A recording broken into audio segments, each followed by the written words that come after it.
kõigepealt ma loeksin ette ühe natukene pika kirjakoha, aga vahepeal võib piiblit ka lugeda. Et ma jõuan selle kirjakohaga ka kuskile välja, aga ta on natuke pikk, nii et kannatage ära. See on esimene kuningate raamat ja 22. peatükk ja alustan siis teisest salmist. Loen esialgu 2-9 ja siis natuke jätan vahele ja siis loen edasi. Aga 3. aastal läks Juuda kuningas Joosafat Iisraeli kuninga juurde. Ja Iisraeli kuningas ütles oma sulastele, te ju teate, et Gileadi raamat on meie oma, aga meie ei tee midagi, et võtta see ära Süüria kuninga käest. Ja ta küsis Joosafatilt, kas tuled ühes minuga sõtta Gileadi raamati pärast? Joosafat oli siis Juuda kuningas ja sellel ajal oli siis Ahab oli Iisraeli kuningas, nii et üks kuningas siis läks teise juurde ja nad pidasid siis nõu selles asjas, kas minna tagasi võtma midagi, mis väidetavalt kuulus neile. Ja ta küsis Joosafatilt, kas tuled ühes minuga sõtta Gileadi raamati pärast? Üks kuningas küsis teise käest. Ärgem unustagem, et nad olid tegelikult ju selles mõttes kõik Iisraeli suguharudest, eks ole, nad olid kõik algselt Jaakobi lapsed. Aga riik oli jagunenud, eks ole, Põhja- ja Lõunakuningriigiks ja Iisraeli kuningas oli siis Ahab ja Juuda kuningas oli Joosafat sellel ajal. Ja nüüd, ja Joosafat vastas Iisraeli kuningale, nagu sina, nõnda mina, nagu sinu rahvas, nõnda minu rahvas, nagu sinu hobused, nõnda minu hobused. Aga Joosafat ütles Iisraeli kuningale, küsi ometi enne Jehova sõna. Siis Iisraeli kuningas kogus kokku prohvetid, ligi 400 meest ja küsis neilt, kas ma võin minna sõdima Gileadi raamati vastu või pean loobuma? Ja nad vastasid, mine ja issand annab sul selle kuninga kätte. Aga Joosafat küsis, kas ei ole siin veel mõnda Jehova prohvetit, kellelt saaksime temalt küsida? Ja Iisraeli kuningas vastas Joosafatil, on küll veel üks mees, kellelt saaks küsida Jehovas nõu, aga mina vihkan teda, sest ta ei kuuluta mulle head, küll aga halba. See on Miika, Imla poeg. Aga Joosafat ütles, kuningas, ärgu rääkigu nõnda. Nüüd ma jätan natukene vahele, siin nad siis omavahel arutavad ja 10. nii-öelda siis tuli siis see Miika, kes ka alguses tegelikult rääkis midagi, mida kõrvad tahtsid kuulda ja 16. salmist alates siis manitseb nüüd kuningas siis prohvetit, kes ka rääkis seda, mida kõrvad sügelesid ja ütleb talle. Aga kuningas ütles temale, mitu korda ma pean sind vannutama, et sa ei räägiks mulle muud kui ainult tõtt Jehova nimel. Siis ta ütles, prohvet siis Miika, ma nägin kogu Iisraeli hajali olevat mägedel nagu lambad, kelledel ei ole karjast. Ja Jehova ütles, neil pole isandaid, igaüks pöördugu rahuga koju. Siis ütles Iisraeli kuningas Joosafatile, eks ma ütelnud sulle, et ta ei kuuluta mulle head, küll aga halba. Ma panen korra pausile, et kes ei ole seda lugenud ennem ja ei tea seda lugu, siis Miika oli ainukene prohvet nende prohvetite seas, kes rääkis tegelikult seda, mida Jehova käskis öelda. Teised prohvetid rääkisid seda, mida kuninga kõrvad tahtsid kuulda. Ja selle juurde me ka kohe jõuame. Ja 20. salmist, või vabandust, 19. salmist siis loen edasi. Aga Miika ütles, seepärast kuule Jehova sõna. Ma nägin Jehovat istumas oma au järjel ja kogu taeva sõjaväe seisvat ta juures temast paremal ja vasakul pool. Ja Jehova ütles, kes tahaks ahvatella Ahabit, et ta läheks ja langeks Gileadi raamatis. Siis rääkis üks nii ja teine rääkis naa, aga üks vaim tuli ja seises Jehova ees ning ütles, mina ahvatlen teda. Ja Jehova küsis temalt, kuidas, ja ta vastas, ma lähen ja olen vale vaim kõigi ta prohvetite suusa. Siis ütles Jehova, sina oled ahvatleja ja küllap sa suudad, mine ja tee nõnda. Ja nüüd vaata, Jehova on pannud vale vaimu kõigi nende sinu prohvetite suhu ja Jehova on kuulutanud sulle halba. Nüüd on väga kummaline ja palju vaieldud kirjakoht ja ma ei ole väga palju kuulnud, et keegi tahaks sellest kirjakohast üldse rääkida, sest see tekitab võib-olla mitmeid küsimusi, et kuidas siis Jehoova laseb minna valel vaimul prohvetite suhu ja ahvatleda kuningat minema sõtta, kus ta tegelikult kaotab, mis ei ole tegelikult Jumala tahe. Et ma seletan võib-olla nii-öelda lihtsamalt keelses selle ümber üldiselt, et need ülejäänud prohvetid, kes siis kõik ühes suus kuulutasid Iisraeli kuningale ja ka Juuda kuningale Joosafatile, et te võite minna sõtta ja te võidate, oli tegelikult vale prohvetlik sõnum. Sellepärast, et Miika ütles vastupidi, et ärge minge igaüks tagasi oma koju, ärge minge sõtta. Aga miks me siis näeme, et justkui Jehoova käsi oleks ka mängus olnud selles, et need said valet kuulutada kuningale. See ei ole kummaline kirjakoht. Et siin on küll trükitud, et Jehoova nii-öelda saatis või nii, aga tegelikult on see Jehoova loal. Jumal lubas seda, et mitte tema ei pane, nagu ma ei usu, et ta vale vaimusi prohvetite suhu, aga see oli tema loal ja teadmisel sündinud asi. Ja miks see sündis? See põhjus on tegelikult väga lihtne ja see põhjus on siin alguses. Põhjus on tegelikult selles, et inimene teinekord mõtleb välja oma plaani ja siis ta tahab, et Jehoova seda õnnistaks. Aga ta ei küsi Jehoova käest, kas see on üldse tema plaan, kas see on tema tahe, kas see on see teekond, kus ma peaksin käima, kas see on see prioriteet, mis minu elus peaks olema praegu esikohal, kas see on see, mida ma peaksin üldse tegema. Ja see on hästi tüüpiline inimestele, et me tegelikult me näeme endal ühte plaani, mis tundub meile okei, mis iganes motiiv see on. Ja nüüd, kui Joosafat ütleb, et kuule, oota, kus sa nüüd lähed nii kiiresti Iisraeli kuningale, et küsime ikka Jehoova käest ka ennem, et mis tema sõna selle asja kohta on, siis see oli see põhjus, miks tegelikult tulid valeprofeteeringud, mis kinnitasid tema enda plaane, mitte ei kinnitanud Jumala plaane selles asjas. Sellepärast, et tema oli otsustanud juba. Ja see ongi, millest ma natukene tahaksin täna jagada, on see inimese süda, millest lähtub elu. Et hoia oma südant rohkem kui midagi muud, sest sellest lähtub elu. Ja kui me hoiame oma südant sellel lainel, me hoiame seda isaga ühel lainel, siis ei saa juhtuda need asjad meile. Aga see küsimus on alati, et kas me esimesena küsime Jumal, mis on sinu tahe selles asjas, või me esimesena otsustame, mis on meie tahe selles asjas ja siis ootame, et tuleksid erinevad kinnitused, mis kinnitaksid meie plaani. Ja siis tuleb läbi kukkumine tihti peale. Ja miks ma seda räägin? Sellepärast, et tohutud paljud inimesed on just nimelt ka Kristuse ihus pettunud, kibestunud, nad on mingis asjas välja astunud, nad on põrunud läbi, nad ei ole jõudnud oma sihtmärgini, nad on pärast pettunud selles, et nad ei ole jõudnud sihtmärgini ja me ei taha, et selline asi juhtuks. Ja ma tahaks natukene lahti harutada, miks sellised asjad juhtuvad väga tihti. Ja see põhjus ongi see, et inimese süda on tegelikult üsna petlik. Ta võib olla mõjutatud mis iganes motiividest. Antud hetkel me näeme siin, et Iisraeli kuningas ütles, et kuule, see maa peaks meile kuuluma ja ilmselt pidigi kuuluma, lähme võtame tagasi selle. Ja see on isegi mingisugune röövretk või mingisugune paha asi, kuhu nad tahtsid minna iseenesest. Aga ta ei küsinud, ta ei läinud Jumala ette, ei küsinud, kuule, mis sina arvad sellest asjast? Kas me üldse peaksime sõtta minema? Tema otsustas ära kui kuningas, teine küll ütles, et küsime Jehoovat, aga siis ta küsis nagu muu pärast. Okei, no küsime siis Jehoovat, no vaatame, mis need prohvetid ütlevad. 400 prohvetid tulid ja kõik ütlesid ühes suust, davai, mine sõtta. Ja nad kõik olid vale prohvetid, sellepärast, et nad läksidki sõtta ja said surma. Tähendab, Joosafat ei saanud, aga Ahab sai surma. See maksis kuningal tema elu. Sest südamest lähtub elu, ütleb Piibel.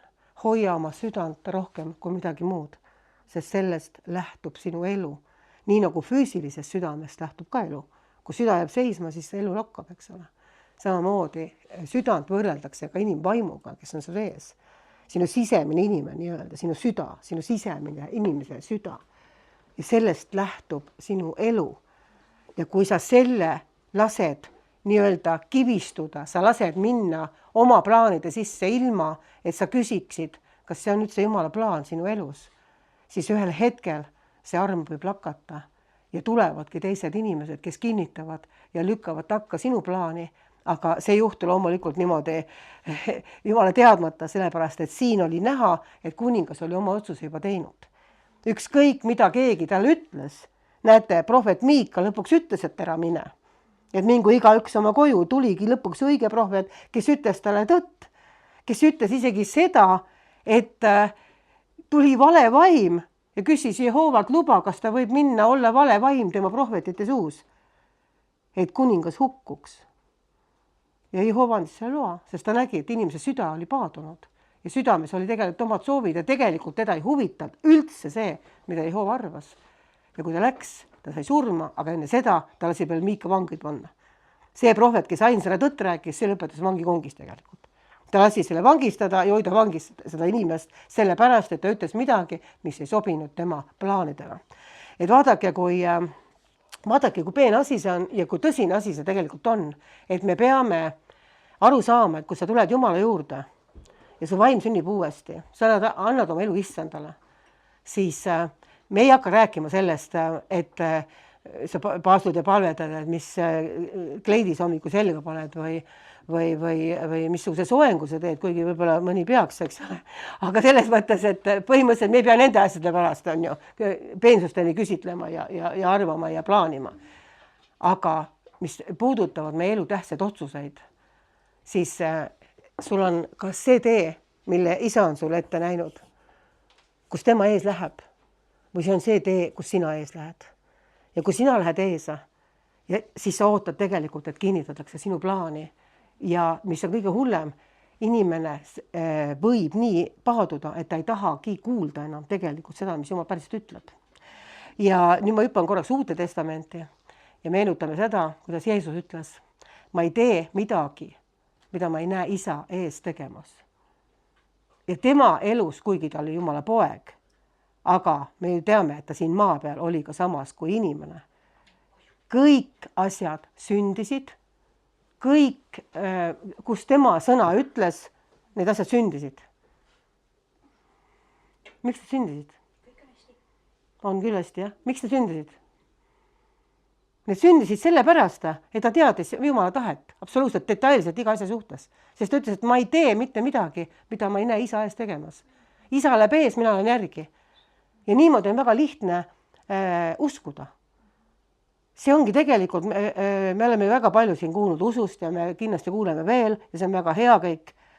Aga üks usu alustest, me kõik teame seda kirja kohta peast, et usk tuleb kuuldust, kuuld tuleb Jumala sõnast, aga üks alustest on ka see, et sa tead konkreetselt selle asja suhtes, mis on Jumala tahe. Sa tead, mis on Jumala tahe ja kui sa saad teada, mis on mingi asja suhtes Jumala tahe, see on väga lihtne uskuda. Sul on väga lihtne usust seda vastu võtta, sest sa tead, et see on Jumala tahe ja see, kui sa tead Jumala tahet, annab sulle automaatselt kindla veendumuse, et sa usaldad ja usud seda, mis ei ole veel nähtavaks saanud, sest sa tead, mis on Jumala tahe. Piiblis me näeme palju asju, mis on Jumala tahe, aga isiklikult meie elus me ei näe kõiki asju, mis on Jumala tahe Piiblist. Näiteks, millises töökohas sa peaksid töötama või millise naise peaksid võtma või mehele minema või kus sa peaksid reisile minema. Me ei näe detailselt Piiblis seda, eks ole. Sa teed selle näpu alt lahti, et Juhan on minu mees, eks ole. Okei, ongi Juhan minu mees. See ei käi niimoodi. On väga palju asju, millele sa ei saa Piiblist otseselt mitte mingit vastust, kus sa pead saama vastuse otse Jumala käest, et tema istutab oma vastuse sinu sisse. Ja kui sina saad aru, mis on tema täiuslik tahe sinu jaoks mingis asjas detailselt, siis sul tekib usk. Ja see usk enam ei vangu, sest sa tead, et see on tema tahe. Ja siis sa järgid seda, kus tema ees läheb. Ja kui sina lähed järgi, nii nagu Jeesus ütles, ma ei tee midagi, mida ma ei näe isa ees tegemas, siis on tegelikult väga lihtne uskuda. Sellepärast, et see ei ole enam sinu usu ponnistus siis, mida sina ise välja ponnistad enda seest, vaid see on see, et sa panedki selle lootuse ja usu tema peale, sest tema läheb ees ja sina lähed järgi ja sina järgid teda, mitte iseenda varju. Ja see asi on lihtne. See asi muutub äkki väga lihtsaks. Ma olen seda väga palju öelnud, aga kordamine on tarkuse ema, kuidas Jumal ükskord ütles mulle väga selgelt. Ma olen seda palju öelnud, aga ma ütlen veel, sest mulle meeldib seda öelda, et kõik on võimalik sellele, kes usub. Kui sa usud, et ma olen võimeline seda tegema sinu elus, et ma olen võimeline seda tegema ja ma tahan seda teha sinu jaoks nüüd ja praegu. Siis ta ütles mulle, enamus inimesi viimast ei usu. Nad usuvad esimest asja. Nad usuvad, et Jumal on võimeline konkreetselt seda asja tegema. Aga neil on raskem uskuda, et tema tahab seda täna ja praegu minu jaoks isiklikult teha. Seal tekivad meeletud kahtlused, kuid sa tegelikult ei ole saanud Jumala käest sõna enda sisse selle asja suhtes. Ma kordan üle. Lihtne on uskuda, et Jeesus käib vee peal, et Jumal teeb Punase mere 8, et jalad kasvavad otsa, haige võtab oma voodi ja kõnnib. See on surnud ärkad üles, see on lihtne uskuda. On lihtne uskuda, kui sa tead, et see on Jumala tahe. Sest sa näed, et piiblis on see. Piiblis on haigete peale, nad panevad käed ja nad saab terveks. Aga miks siis on nii paljud haiged kogudustes? Miks on nii paljud inimesed tõsiste diagnoosidega ja nad ei saa terveks? Tükk aega ei saa terveks. Miks nad ei saa terveks? Kas Jumal ei taha neid tervendada? Kas Jumala sõna nende kohta ei kehti? Kas Jumal valib inimesi valiku järgi, kellele ta midagi ütleb, kellele ta midagi ei ütle? Me ei näe piiblis seda. Ta ütleb, et ta ei tee vahet isikute vahel. See tähendab seda, et need asjad, mis on konkreetsed tõotused Jumala sõnas, on meile kõigi jaoks. Need on meile kõigi jaoks, siin ei ole vahet inimeste vahel. See, mis on minu jaoks mõeldud, on sinu jaoks ka mõeldud. On nii? Aga miks need asjad ei sünni siis? Sellepärast ei sünnigi, et meil puudub usk, et Jumal tahab seda täna ja praegu teha minu jaoks isiklikult. Ja nii, kui sa selle sisse saad endale, see toimib plaksti. See kohe toimib plaksti, momentaalselt toimib, kui sa selle usu sisse saad endale. Ja sellepärast, miks ma lugesin seda Kuningate raamatut, see on tegelikult väga huvitav kirjakoht, kui sa seda põhjalikult analüüsid ja saad aru, et mõnikord inimene võib isegi lõpuks saada teada, mis temaga juhtub. Miika ütles, ära mine sõtta. Lambad on hajevil pärast mööda mägesi ja karjast ei ole enam. Aga ta läks ikkagi, sellepärast, et see on üks sisemine, ütleme, kivistumine Jumala suhtes. Kui sa arvad, et sa saad oma tahtega muuta Jumala plaani. Mõistate? Sa tegelikult survestad Jumalat tegema justkui, sa ei saa survestada teda, ma räägin justkui, sa survestad Jumalat tegema seda, mis tegelikult on sinu plaan. Ja siis sa tõustad vehane, kui see sünni. Ja ütled, näed, miks Jumal teeb nii, miks Jumal teeb naa, eks ole. See on väga tüüpiline. Ja sellepärast ma tahangi öelda, et selleks, et sa saaksid teada isiklikult konkreetse asja suhtes, mis on Jumala tahe, on ainult üks võti. Ma räägin nüüd isiklikult. Meil kõigil on võib-olla asju, kus sa tahad isiklikult saada teada, mis on Jumala tahe konkreetselt selle asja suhtes minu elus, nüüd ja praegu. Ja see võti on see, et sa oled valmis kuulma teda tingimusteta. Sul ei ole tingimusi. Et räägi, ma lähen ikka sõtta. Räägi, ma teen ikka selle otsuse. Räägi, mis sa tahad, aga mina teen ikka nii. See on üks väga tõsine kivistumise protsess inimese sees, mis võib viia ta lõpuks, mis võib maksta talle elu, nagu me nägime sellest kirjakohast. Siin me näeme, et Jumal andis küll loa tegelikult valele vaimule minna eksitama prohvetite kaudu. Ta andis loa sellepärast, et inimene oli kivistunud, ta ei tahtnudki kuulda. Jumal teadis seda, aga ta andis ka lõpuks ikkagi võimaluse kuulda tal tõtt Miika kaudu. Tal oli võimalus ka kuulda, ta kuulis, aga ta pani hoopis vangi selle inimese, kes ta tõtt rääkis ja läks ja tegi ikka nii, nagu tema tahtis ja ta saigi surma, ta tapeti ära. Täiesti juhusliku nii-öelda vibunoole kaudu põhimõtteliselt. Isegi keegi ei teadnud, et see kuningas on täpselt, lihtsalt lasi vibu välja ja läks kuningale pihta. Ükskõik, isegi ta tahtis nii-öelda, ta võis ju aru saada, et ta võib hukka saada, aga ta lasi valed riided selga panna, et keegi teda ära ei tunneks. Ta maskeeris nagu ära, et vaenlane ei tunneks teda ära ja siis kogemata üks vend lasi lihtsalt vibu lahti ja kuningas sai surma plaksti ikkagi. Hoolimata sellest, et ta olid valed rõivad ja keegi ei teadnudki, et see kuningas on sel hetkel, eks ju, sest ta oli ennast ära maskeerinud. et selle eest ei põgene me mitte keegi, kui me teadlikult tahame minna oma teed ja siis oleme kibestunud ja pahased, et Jumal ei õnnista igat meie sammu. Ja ma räägin seda peamiselt nendele inimestele, kes on võib-olla olnud sellistes olukordades, et sa palud, sa võitled, sa sõitled ja sa ei näe mitte mingit tulemusi. Ja see on see koht nüüd, kus sa lähed ja küsid, paned põlved maha Jumala ees ja ütled, isa, siin ma olen. Sinu sõna ütleb, mina olen teinud niimoodi, korduvalt oma elus. Ma olen öelnud, siin ma olen. Sina olid ise mind sellisena, ära hakka õiendama nüüd, eks ole. Ise tegid mind sellisena. Nüüd olen rahul. Jah. Lähen Jumala ette, ütlen, ma panen kõik sinu ette altarile. Ma olen valmis kõigest loobuma. Kõigest tingimusteta. Ma panen kõik sinu ette. Ma olen teinud seda. Mitu korda väga tõsiste asjadega. Ja siis pärast seda on hakanud lahendused tulema äkki.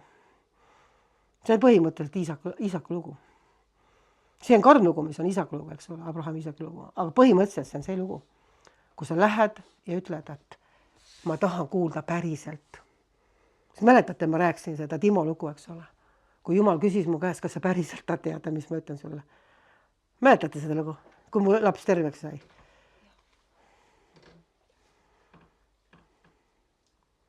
See sama. Pisikene, 4-aastane. Kohutavalt haige. Ma võtsin Smith Wigglesworthi raamatu, see, mis on eesti keeles väga õhuke, teate küll, tema väesaladus. Võtsin selle raamatu, lugesin kõva häälega Jumalale ette. Vaata, mis sa kõik tegid selle inimese kaudu. Surnud ärkasid üles, haiged said terveks. Kõik oli täitsa, niimoodi nipsust oli. Aga minu laps on siin haige, kõrges palavikus, väga paha on tal olla, mitu päeva järjest. Terveks ei saa. Palvetan, jälle panen käed peale, palvetan, loen kõik kirjakohad järjest, ikka palvetan, mitte midagi juhtu. Hullemaks läheb. Miks sa ei aita mind? Ma tean, te ei ole kunagi nii küsinud, aga mina olen see, kes kogu aeg on üks ämber teise otsas, eks ole. Nii. Mina küsisin, miks sa ei kuula mind? Miks sa ei vasta mu palvele, kui sa oled andnud Jumala sõnas mustvalge tõotuse selle asja suhtes? Ja siis ta lõpuks küsis mu käest.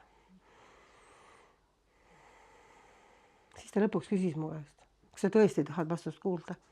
Vaata, see on juba suur samm edasi, kui Jumal küsib su käest niimoodi. Eks sa päriselt tahad teada, mis ma vastan sulle. Mis ma muidugi tahan, siis ma ei teadnud ju, mis ta vastab, eks ole. Oleks ma seda teadnud, kui ma ei tea, kas ma oleks seda öelnud. Aga selles mõttes, et ma ütlesin, et muidugi ma tahan, et sa vastad mulle, milles asi on, miks mu laps terveks ei saa. Ja siis ta hakkas rääkima, eks ole. Rääkima minu südamehoiakust ühe inimese suhtes, mis oli vale, mis oli tema silmis vastik, mis oli asi, mida ma isegi ei olnud aru saanud ise, aga kui ma näitas mulle need asju, ütles, vaata, nii on need asjad. Ja siis ma parandasin meelt selles asjas. Palusin andeks, tundsin ennast, et ma lähen kohe tuha unnikusse, hakkan potikildudega kratsima ennast kotiriides, sest kui Jumal toob vaata meeleparanduse, siis see on ränk asi tegelikult. Siis sa ei tea, kuhu pugeda enam selle asja eest, eks ole. Sulle tahaks ära pugeda kuskile, kuhugi minna ei ole Jumala eest, eks ole. Aga kui see läbi saab, siis laps küsis äkki süüa. Täitsa terve, niimoodi. Nipsust. Ma enam isegi ei palvetanud uuesti tema eest. Kõik need palved, mis ma palusin, ega need ei ole kuskil kadunud, ega Jumal ei ole kurt. Piibel ütleb ka, et tema kõrv ei ole kurt kuulma. Vaid on mingid asjad, mis on põhjustavad seda, et me saab vastu võtta seda asja. Tema kuuleb kõiki meie palveid. Ja see asi sündis. Laps sai terveks. Palavik läks ära. Täiesti terve inimene küsis süüa. Söögiisu on hea näitaja. Laps küsib süüa, siis on terve laps, eks ole. Et selles mõttes ma tahangi öelda, et me peaksime nagu endale teavitama, et kui isegi Jeesus siin maa peal ei teinud mitte midagi, mida ta ei näinud isa ees tegemas, siis kuidas meie saame seda teha? Me ei saa seda samamoodi teha. Me võime inimlikult tahta, aga alati on olemas detailsed palved, detailsed sammud, mis me peame tegema. me ei saa üldiselt asju teha, kui me oleme mingisuguses võitluses või meil on pereliige haige või meil on midagi vaja konkreetselt välja kaubelda. Seal on olemas alati mingi detail, mida Jumal tahab meile näidata või selgeks teha. Ja kui sa sellest aru saad, kui sa kuuled tema häält, sul tekib see usk. Ja sa ütled, okei, ma teen teistmoodi. Ma ei tee niimoodi, nagu tegi Ahab, kes tahtis oma teed minna. Ma teen nii, nagu tegi ettepaneku Joosafat. Ma küsin kõigepealt Jumala käest. Ma teen nii, nagu Jeesus tegi. Ma vaatan, kus isa ees läheb, mis isa plaan tegelikult on ja ma järgin seda. Kui ma sain kristlaseks, olin üsna noor kristlane, siis mulle pakuti igasuguseid ameteid kirikus, kui ma kirikus olin. Mulle pakuti igasuguseid asju, mida ma võiks teha seal, erinevaid asju. Pakuti seal ülistust ja lastetöö tegijaks ja nali, eks ju, noortetöö tegijaks, igas asju pakuti. Et noh, sa oled selline inimene, et sa sobiks ja siis tuli järgmine rääkis mulle, et sa oled selline inimene, sa sobiksid sinna. Ja ma tundsin iga korda, et see on väliselt ilus pakkumine. Ja ma olen tänulik, et inimene pakub seda mulle. Aga see ei ole minu tee. See ei ole see, milleks Jumal on mind kutsunud. Ma ei näe sellel teel isa ees minemas. Ma ei näe ja kuni ma ei näe, ma seisan. Ma ei lähe kaasa. Ma juba siis ei läinud kaasa. Aga vahepeal läksin, sellepärast, et sa hakkad ennast kahtlema. Ja siis sa mõtled, okei, võib-olla ma ise eksin, no ma lähen siis ja teen mingeid asju võib-olla, mida ise ütled, eks ole. See ei tähenda seda, et sa lähed kuidagi selliseks karmiks ja tõsiseks, et ei, ma nüüd ootan praegu. Ära tee sellist vaimulikku nägu väga ette, eks ole. Ma ei tavaliselt ei räägigi seda teistele üldse. Ma lihtsalt ei hakka liikuma ennem, kui ma ei näe isa ees minemas, kui ma ei ole kindel, et see on Jumala plaan. Sest vaata, piiblis on Jumala üldine plaan väga paljudes asjades, näiteks evangeeliumi kuulutamine. Minge kõike maailma, kuulutage evangeeliumi, on nii. Me teame seda peast kõik, eks ole. Jüngrid läksidki igal poole laiali. Koguduse ajastu algas, apostlite teod. Jüngrid tahtsid igal poole minna, toppisid oma nina igal poole, kus vähegi sai, et minna evangeeliumi kuulutama, sest see on Jeesuse käsk. On ju? Aga püha vaim keelas neid kuulutamast Aasias. Ja kui nad ei oleks seda kuulnud, nad oleks hukka saanud võib-olla enne aegu. Sellepärast, et nad oleks astunud üldises plaanis välja kuhugi, kus detailselt juhtimist ei olnud küsitud. Ja kuna nüüd Jumal tuli ja ütles, aga Aasiasse ärge minge, ta keelas jüngreid evangeeliumi kuulutamas Aasias. Põhimõtteliselt võtame meie väikse Eesti, minge täitke Eesti evangeeliumiga, eks ole, aga kuhu ei tohi minna? Tartusse kindlasti ei tohi minna. Okei, Narvaga ei tohi minna, nii. Et selles mõttes see on nagu spetsiifiline juhtimine, mida ei ole piiblis, ma tahan seda teile öelda selgeks teha. Et on üldine juhtimine, minge kõike maailma kuulutage evangeeliumi kõikidele rahvastele, aga mingil põhjusel ta ütles, Jumala vaim keelas need kuulutamast Aasias. Ta pani käe ette, ütles sinna ärge minge, kuigi nemad tahtsid sinna minna. Kus ma tean, et nad tahtsid minna? Sellepärast, et muidu nad ei oleks kirjutanud, et ta keelas meid. Ta ei keela midagi, mida sa ei taha tehagi üldse, kuhu sa pole üldse minemaski, eks ole. Ta ei hakka sind keelama. Järelikult nemad ka plaanisid oma suure nii-öelda missiooni käsuga minna Aasiasse, kus püha vaim ütles, et ärge sinna minge, eks ole. Ja me näeme sellist juhtimist tohutult palju. Ja sellepärast ma räägingi, et on üldine plaan. Üldine plaan ka selles kuningate loos oli see, et tegelikult see maa kuulus neile ennem. Neil oli nagu õigus minna seda maad tagasi võitma isegi, see oli nagu nende oma. See ei olnud mingisugune ülekohtune asi või kuidagi, et minnakse nii-öelda lihtsalt väevõimuga kuskil röövima. Ei, see oli justkui nende pärand. Aga ometi ei olnud nendel ette nähtud seal võitu ja Jumala tahe oli see, et nad sinna mitte keegi ei läheks, sellepärast, et piibel ütleb, Jumalal ei ole hea meel õela surmast, tal ei ole ka sellest hea meel, kui õel hukkub, vaid ta tahab, et alati inimene tuleks pöördumisele, parandaks meelt, tuleks tema juurde tagasi. Jumal on hea ja tema heldus kestab igavesti, ütleb piibel, jah? Ja tema plaan sinu jaoks on alati see, et kurat ei varastaks, ei tapaks, ei hävitaks sind. Et sa saaksid võimaluse tulla tagasi tema armutrooni ette, nii nagu me siin ülistasime, ja saada nii-öelda abi, saada armu ja halastust tema käest õigeks ajaks. See on tema plaan tegelikult. Tema plaan ei ole see, et näe, nüüd ta oli sõnakuulmatu, nüüd ta sai kaigasta, sai surma ka veel, keegi lasi vibuga ja parast talle. See ei käi nii. Jumal tegelikult ei tahtnud seda. Kõigepealt ta saatis Joosafeti ütlema, et küsitleme kõigepealt Jumalat, küsitleme Jehoovat, kas see on tema plaan.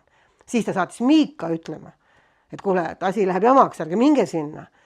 Miika veel lisas ja ütles, et kuule, vale vaim oli üldse prohvetide suus. Kõik need 400 tegelikult ennustasid valet teile.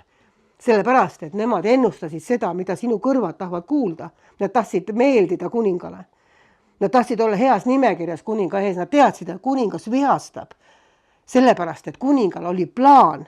Ja kui keegi ütleb, ära mine sinna, siis see oli kuninga enda plaani vastu mineke. Ja sellele võis järgneda karistus, nagu me näemegi, et Miika pandi vangitorni selle eest, et ta tõtt rääkis.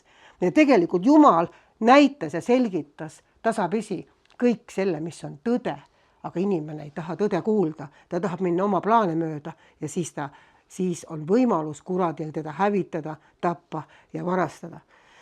Mäletate, ma olen rääkinud sellest, kuidas ma läksin leivapoodi, et inimesel ei tohi valikut olla.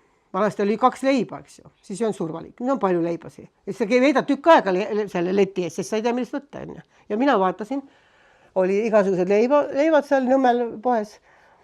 Ja järsku vaatan need leibasi ja näen nägemuse. Ma olen rääkinud ka selle lugu teile, aga kõik võib-olla ei ole kuulnud. Näen nägemuse, kuidas minu auto, mis oli tegelikult pargitud võib-olla mõne 100 meetri kaugusele, natuke kõrvalisse kohta. Ma näen, kuidas tuleb üks mees ja hakkab muukima juhipoolsest uksest sisse ja tahab minu autosse sisse muukida. Niimoodi hästi kiiresti. No näen lihtsalt nagu laivis. Vaatan leibasi ja sama aegselt näen, kuidas üks vend üritab samal ajal minu autosse sisse muukida. Ja kui sa tunned ära, mis on Jumala sõna selleks asjaks sinu sees, siis kurat on tapja, varastaja, hävitaja, eks. Tema on see, kes tuleb varastama sinu tagant alati. Siis ma ütlesin kõva häälega, leivaletis. Ütlesin, Jeesuse nimel, kurat, ma keelan sul seda teha. Mitte inimene, vaid kurat, ma keelan sul seda teha. Ma ei tea, ma ei vaadanud, mis inimesed mõtlesid. See on Nõmme keskuses. Väikses toidupoode seal all siis. Kurat pole siia vaja minna. Ei julge. Ei julge minna sinna, absoluutselt. Ja kujutad ette, nii kui ma seda välja ütlesin, mul tuli täiesti rahu, ma rohkem seda pilti ei näinud. Läksin, tegin oma sisseostud ja kindlasti veel kuskil Ponsikupaaris ka läbi ja siis, kui ma lõpuks jõudsin autosse, no Ponsikupaar oli tee peal, eks ole, ma kujutan ette, et ma võib-olla läksin läbi, ma ei tea täpselt. Ja kui ma läksin sinna auto juurde, oligi, lukk oli puruks. Lukk oli puruks, aga mitte nii puruks, et ta ei saanud sisse veel. See väline kest oli kõik sodi juba, eks ole, nagu ära lõhutud, aga lukk ise oli terve. Ta ei olnud ust lahti saanud, sest mingil põhjusel ta oli äkki pooleli jätnud, järele läinud. Mingil põhjusel, keset muukimist, täpselt nii, nagu ma nägin nägemuses. Ta juba muukis, tal olid juba mingisugused teravad orgid seal sees ja sel hetkel, kui ma ütlesin, kurat, ma keelan sul teha, siis tõenäoliselt tema lahkus, jättis selle ukse nii, nagu see oli. Lukk oli kinni, eks ole, lukk ei olnud veel lahti murtud, aga väline ümbris oli siis ära lõhutud, mis andis mulle kinnituse, et see reaalajas täpselt niimoodi ka toimis. Ja mis me sellest järeldame? Jumal ei taha, et sind paljaks varastatakse. Jumal ei taha seda, et sinu tervis varastatakse, sinu raha varastatakse, sinu mingid asjad varastatakse, sellepärast, et kurat on varas. Me peame aru saama sellest. Ja kui sa tead, et kõik see, mis midagi varastab sinu elust, on vaenlase töö, siis sul tekib selles asjas juba usk. See on juba hea uudis. Järgmine asi on see, kui sa saad aru, et mingi asi sind vangistab, Jeesus tuli vangi vabastama, siis sul tekib selles asjas juba usk. Sa ütled, okei, mina keeldun olemast vangis, sellepärast, et Jeesus tuli vangi vabastama. Ja kui mingi asi mind ahistab ja vangistab, siis seal peab tulema läbimurre, sest see on Jumala tahe. Nii et ma uuesti ütlen, miks ma seda räägin, kui keegi pole aru saanud, siis ma tahan selgeks teha, et usk hakkab toimima sellest hetkest, kui sa tead, mis on Jumala tahe detailselt selle asja jaoks. Nii kaua, kui sa kahtled, kas see on täna ja praegu Jumala tahe sinu jaoks, see usk ei toimi. See usk ei toimi. Ja sellepärast ongi tähtis, kus me seda abi saame, kus me abi leiame. Et kui on mingi asi praegu sinu elus, kus sa ei tea, mis on Jumala tahe, aga sa vajad läbimurret, siis ütle, ma tulen tingimusteta sinu ette. Tingimusteta tulemine on see, et ma panen kõik altarile. Ütlen, ma olen valmis loobuma sellest. Ma olen vaimulikust tööst niimoodi väga palju. Mitte ei pidanud loobuma, aga ma olen öelnud seda Jumalale. Ma võin kõik jätta. Kui sina ütled seda mulle. Aga sina pead ütlema, muidu ma ei jäta. Saad aru, jah? Et sina, Jumal ise peab ütlema seda. Mina ise ei saa seda jätta oma voliliselt. Saate aru? Kui Jumal on öelnud, et ta on mind kutsunud tegema mingit tööd, siis minul ei ole õigust oma voliliselt seda jätta. Ma ei saa jätta seda oma voliliselt, siis ma lähen Jumala tahtest välja. Aga ma olen pidanud panema seda korduvalt altari peale. Ja ütlema, et ma ei tea mitte midagi enam. Absoluutselt. Ma olen Viigatili keevitajaks. Viigatili pandi ka kinni, okei. See on nõukogudeaegne kild, eks ole. Et kui muidu ei saa siin minna Viigatili keevitajaks. Ja keevitajad sai head palka tegema.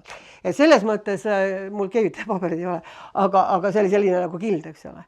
Et see tähendab seda, et kui sa oled selles olukorras praegu, kus sulle tundub, et sa oled võib-olla ka tahtnud minna oma plaanides ja oodanud, et Jumal tuleks, õnnistaks sinu plaane, kus sina lähed ees ja tema peaks sulle järgi käima, mitte vastupidi, et sa näed teda ees minemas, nagu Jeesus ütles, ma ei tee midagi, mida ma ei näe isa ees tegemas. Siis mine tema ette, palu armu selleks, et sa võiksid panna kõik altarile tema ees. Ainult sina ja tema. Seda ei ole kerge teha alati. Eriti, kui mingi asi meile väga meeldib. Sellepärast, et meie emotsioonid, meie tunded ja meie tahe on väga suured vaenlased tihtipeale sellele, mida Jumal tahab teha. Näiteks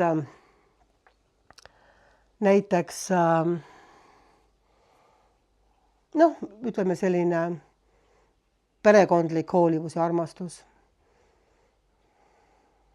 Võib-olla teinekord takistus. Sa ei näe, sa oled pime, see pimestab sind. Sa ei näe tegelikult, et vaenlane kasutab seda.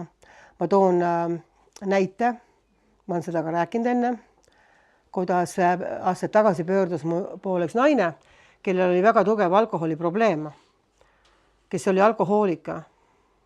Ta oli väga kena naine, aga ta ütles, et tal on käest ära läinud täitsa see alkoholi asi nii kõvasti, et ta hakkas Tallinnas jooma ja ärkas Helsingis üles, et see ei ole nali tegelikult.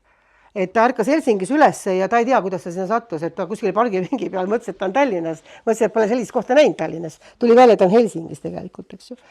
Ja see on ilmselt peab ikka väga kõva joomine olema, eks ju, kui sa niimoodi jood, et sa ei saa, vahepeal üle riigi piiri oled läinud, sa ise ei tea seda, eks ole. Ja ta palus nagu abi ja et äkki palvetaks ja niimoodi. Ja siis me leppisime kokku konkreetselt ühe päeva, et sel päeval ma kutsun siis veel mõned inimesed, saame kokku siis ja palvetan selle inimese pärast. Ja ta helistas selle päeva hommikul. Ütles, et kuule, mu tütar kutsus mind täna randa. See on nagu siuke hea asi tegelikult, kui tütar kutsub randa sind. Et ma pole nii ammu tüdrukut näinud ja ta kutsus mind täna randa ja et teine korda. Ja mina vaimus tundsin sel hetkel, et kurat praegu varastab ära selle. Kõik, mis Jumal tahtis teha tegelikult. Sellise ilusa hingesideme läbi, mis on täiesti normaalne, kui tütar kutsub sind randa. See ei ole ju paha asi üldse, on ju? Aga see oli valel ajal. Asi oli õige, aga asi oli valel ajal. Ta oleks võinud järgmine päev kutsuda randa. Ta kutsus ainuke sel päeval, kui me olime kõik kokku leppinud, et me hakkame tema eest tõsiselt palvetama. Ja ta ei tulnud. Ja ta ei tulnudki. Ja ta oli surnud varsti pärast seda. Tema jaoks ei olnud rohkem võimalusi. Ja see oligi temal nagu viimane võimalus, mida ärge saage nüüd valesti aru, et tütrega randa ei tohi minna, eks ole. See asja point on see, et vaenlane kasutas ära seda, mis meil on kõige kallim. Ja söötis talle selle ette, täpselt sel hetkel, kui ta pidi tulema palvetama. Et ta ei tuleks palvetama, ta varastas selle momendi ära, kasutades midagi väga olulist inimese jaoks. Aga ta varastas selle kaudu ära tegelikult. Selle hetke, kus see inimene oleks saanud vabaks. Need vaadake, kui peen see asi tegelikult on. Miks ma ütlen, et tuleb kõik panna altarile, kui sul on sellised tõsised asjad. Ma räägin selle, kõik ei ole kuulnud, ma räägin selle pulmaloo ka uuesti, sest see tuli mul meelde praegu lihtsalt. Kui mind kutsuti pulma. Ma tean, mõnele meeldib see lugu. See on hea lugu. Kes ei tahaks pulma minna? Pulmas on väga tore, mulle meeldib pulmas käia. Viimasel ajal väga vähe kutsutakse, aga tegelikult mulle väga meeldib pulmas käia ja sünnipäeval käia. Ma olen seltskondlik inimene. Jeesusele meeldis ka. Esimene ime, mäletate, mis oli, eks ole? Et selles mõttes, kutsuti pulma Saaremaale. Ja mitte ainult pulma, vaid ka natukene appi ühes asjas. Ja siis helistas mul üks inimene, mingi paar nädalat varem umbes, ütles, et tuleb üks võimas konverents, vaimulik konverents. Et ma tunnen, et sa pead ka tulema sinna. Et sa kindlasti pead tulema, et sa saad midagi nagu Jumala käest seal. Mis on nagu sinu jaoks hästi tähtis, hästi oluline. Ja ma ütlesin, ma ei saa tulla, ma olen selle kuu peal pulmas Saaremaal, mitu päeva on Saaremaal. Ma ei saa minna sinna. Ja see naine ütles, et ei, et mis sa vastad ma niimoodi, ütlesin ma, et küsi Jumala käest. See on see sama, mis ma räägin praegu. Küsi Jumala käest, kus sa olema pead. See on see, mida sina arvad, et sa pead sinna pulma minema. Aga küsi Jumala käest, kus sa tegelikult pead olema. Kas see on see, kus sa pead minema tegelikult? Kas Jumala tahe on see tegelikult? Ja siis ma mõtlesin, et parem ei küsiks. Siis mine tea, mis ta vastab. Selles mõttes äkki ütlebki ära mine. Aga mul kõik plaanid, kõik juba umbes rullid peas, eks ole, kleit on õmbla juures, pulma minek, eks ole, suured pulmad, kõik ma pidin seal veel ka aitama pruuti ilusaks teha ja jumestada teda ja nii edasi. Ja nii-öelda pruudi meiki tegema, eks ole. Ja ma mingi meikar ei olnud, aga ma tean, kutsuti, eks ju. Ja siis mõtlesin, et ma peaks ikka küsima Jumala käest. Saaks kripeldama ka vaikselt. Peaks ikka küsima Jumala käest, mis Jumal ütleb. Ja siis ma küsisingi ja ta vastas nagu paar päeva hiljem mulle. Ma sain täieliku teadmise, et ma pean minema sinna konverentsile, mitte pulma. Et tema plaan minu jaoks sellel päeval on minna konverentsile ja mitte sinna, kus minu liha ja hing ja juuksed ja kleidid ja kõik mind kiskusid sinna väga. Ja muidugi oli raske selle inimesele ära öelda, aga ma ütlesin ausalt nii nagu oli, et ma lähen sinna teise kohta ja läksin teise kohta ja ma sain seal tohutult õnnistatud ja see oli nagu midagi väga võimast ja midagi täiesti teistmoodi, mida ma seal nagu kogesin ja ma kujutan ette, et ma sain sealt mingeid ülekandeid ja samas oli ta ka väga tugev selline sõnakuulelikkuse test, eks ole. Et räägid, aga kas sa tegelikult ka teed seda, mis nagu sinu plaanidega absoluutselt ühti. Aga samas, mis on hea uudis, et lõpptulemus on alati see, et see on parim, mida tema sulle paneb, eks ole ette. Et see võib sinu plaanidega mitte ühtida alguses ja tunduda, et võib-olla see ei ole okei, aga lõpptulemus on ju see, et see on parim. Sest parim oli tegelikult see, mida ma sealt sain sealt koosolekut. Parim oli see, et ma sinna läksin. Et selles mõttes meil kõigil on see mõttemaailm, mis tahab meid nagu suunata alati nii-öelda meie inimlike plaanide juurde. Ja tihtipeale see on okei, kui me seal käime, eks ole. Me iga päev teeme mingeid asju, kus me oleme ja käime tööl ja nii edasi. Aga teatud olukordades on väga ellujäämise küsimus. Kas sa küsid üldse Jumala käest? Kas see on see, kus tema ees läheb täna? Kas see, et asjad ei toime minu elus täna ja praegu, võib viidata sellele, et ma lähen kuskil oma rada pidi, kus ma ei näe isa ees minemas. Ja veel kord lohutan, et näod väga tõsiseks ei läheks, et tema plaan on parim. Sa saad pärast aru sellest, kõige hullem on see, et sa enne ei saa. Sa ei taha kuuldagi alguses, sellepärast, et sul omal mingisugune suur soov, siis sa mõtled, et ma ei tea, kas ma tahan kuulda Jumala plaani selles suhtes. No mõtle ise, hakkad näiteks abielluma. Hakkad abielluma ja siis järsku mõtled, et ma Jumala käest ei küsinudki, et kas ma peaks selle inimesega abielluma. Aga sa oled nii sisse võetud juba, see on hea näide tegelikult, sa oled nii sisse võetud juba, et kas üldse kuulda tahad enam siis? Kõik raputavad pead, eks ju, vallalised raputavad pead, ma näen. Ei taha enam kuulda siis seda, eks ole. Abielunased ei raputa pead, nendel ei ole midagi öelda enam. Aga vallalised raputavad pead, mis nad raputavad pead? See nad saavad aru, millest ma räägin. Et kui sul on oma mingi igatsus või mingi plaan või mingi tahe nii tugevalt sees, siis sa tihti ei tahagi kuulda sest sa kardad justkui, et ta röövib sult mingi sellise mänguasja või lelu ära, mida sina kalliks pead oma elus. Mis tähendab seda, et sa ei mõista, et Jumala plaan on parim ja täiuslikum alati. Ja viimaseks ma ütlen, mis kunagi Peetruse näite peal isiklikult mulle Jumal ütles ühe asja kohta. Ta rääkis sellest, kui Peetrus kõndis vee peal. Et minu jaoks on see väga suur ime, kui keegi kõnnib vee peal. Tervenemine ja jalgade otsa kasvamine ei ole minu jaoks nii suur ime kui see, kui keegi jalutab siit mööda Soome lahte lihtsalt Helsingisse jala. See on väga suur ime minu arust.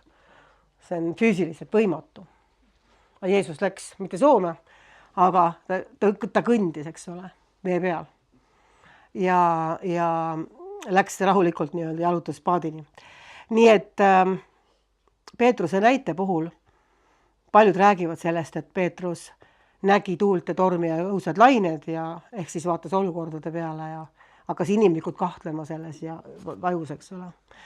Vähem räägitakse sellest, et ta käis ka tegelikult natukene vee peal. Ja me ei saa öelda, et Peetrus ei käinud. Peetrus käis, ta astus välja, ta käis, aga siis ta vaatas olukorra peale ja nii-öelda vajus. Nii nagu mina selle Laterna posti küljes vajusin kokku, kui ma oma katkise jalaluuga üritasin usus käima õppida, eks ole. Ja kõndisin täiesti ilma valuta katkise jalaluuga ja järgmise posti vaheni ja siis mõtlesin, et see pole ju võimalik, et katkise jalaluuga valu ei tunne. Ja nii kui ma mõtlesin seda, tuli see meeletu valu tagasi, ma saan täna autosse tagasi ka, ma rippusin selle posti küljes, kallistasin posti lihtsalt ühe jala peal nagu kurg ja mõtlesin, kas see nagu inimese, kuidas peaks paluma, et inimese rohkem mõistus tuleks pähe, et ta ei läheks nagu usus käima, kui ta nagu seda eriti ei ole, eks ju, et ei võiks nagu usku saada. Nii et selles mõttes vähemalt räägivad võib-olla sellest, et ta ikkagi kõndis vee peal. Aga see, mida ta mulle ütles selle situatsiooni kohta, Jumal ütles see, et see, kui sa läbi kukud totaalselt ja põhjavajud ei tähenda seda, et sa ei astunud Jumala sõna peale välja. Et me väga tihti vaatame inimeste elude peal, ütleme, et no näed, ta kukkus läbi oma asjaga, eks ju. See polnud Jumala plaan. Või ta kõrbes põhja selle asjaga või läks lörri see asi. See polnud Jumala plaan. Aga Jumal ütles, Jeesus ütles Peetrusele, astu, tule. Peetrus küsis, kui sa oled sina, käsi mul tulla, on nii? Ja Jeesus ütles, tule, mina olen. Ta astus tegelikult Jumala sõna peale välja. Ta ei astunud oma plaani peale välja, nii nagu me alguses lugesime siin omast plaanist. Nii nagu kaks täiesti erinevat näidet, eks ole. Siin on kuningas Ahab, kes astub välja oma plaani peale ja saab surma, sellepärast, et ta ei kuule hoiatusi. Aga Peetrus ei astunud oma plaani peale välja, vaid ta küsis, kas sa oled sina ja kui sa oled sina, siis ütle tule ja Jeesus ütles talle tule. Ja tema astus tegelikult Jumala sõna peale välja usus. Ta astuski, aga ta kukkus läbi, sest ta fookus läks olukordade peale. Nii et see, mida issand nagu millalgi ütles mulle väga selgelt, et see, kui sa läbi kukud, see ei ole näitaja, et see ei olnud Jumala sõna, mille peale sa välja astusid. Vaid tulid mingid kõrvalised tegurid sisse, mille peale sa fookus ja panid su fookus tõmmati ära, eks ole, usu pealt, sa ei käinud enam usus, sa käisid nägemises ja sa põrusid. Aga see ei tähenda seda, et see polnud Jumala plaan algselt, see polnud Jumala sõna algselt, mille peale sa välja astusid. Et me ei saa ka nagu selle järgi hinnata enda ja teiste elusid, milline on nii-öelda või see tulemus mingil hetkel. Me ei saa alati seda hinnata. Küsimus on alati selles, kas see on see, kus isa ees läheb ja teeb oma tegusi. Ja mina isiklikult arvan, et sellepärast julgustan teid väga palvetama sellepärast, et teie näeksite, et Jumal avaks teie südame silmad, et te näeksite täna ja praegu, kus isa teie elus on. Mida ta ootab, kus tema ees läheb, kus on see koht, kus sina peaksid teda järgima. Mis on see, mida tema ootab sinult täna. Mitte see, mida sina ootad või 5 aasta kui plaanid, mis sa oled püstitanud, vaid see, mida tema ootab. Et ma nägin ükskord ka sellise nägemuse, ma ei saa seda siin praegu rääkida väga detailselt, aga ma nägin nägemuses, kuidas istusid vaimulikud juhid ümber suure laua ja arutasid hästi põhjalikult, mismoodi midagi seal, ütleme, kuulutada, jutlustada, teha, kiriku mingid plaane tehti seal, pandi paika.